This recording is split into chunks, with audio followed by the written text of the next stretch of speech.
থেকেই শুরু হয়ে যায় এক চিন্তা, কি খাওয়াবো আর কি খাবো।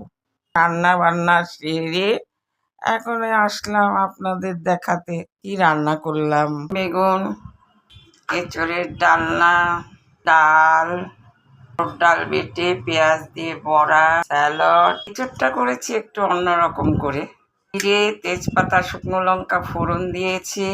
আমি ভাপাই না, তেলের উপরে ভালো করে ভেজে নিয়ে জিরে, ধনে ওটা পেস্ট করে তারপরে ওটা ভালো করে কষিয়ে ওই ভাজা এঁচড়গুলো দিয়ে দিয়েছি।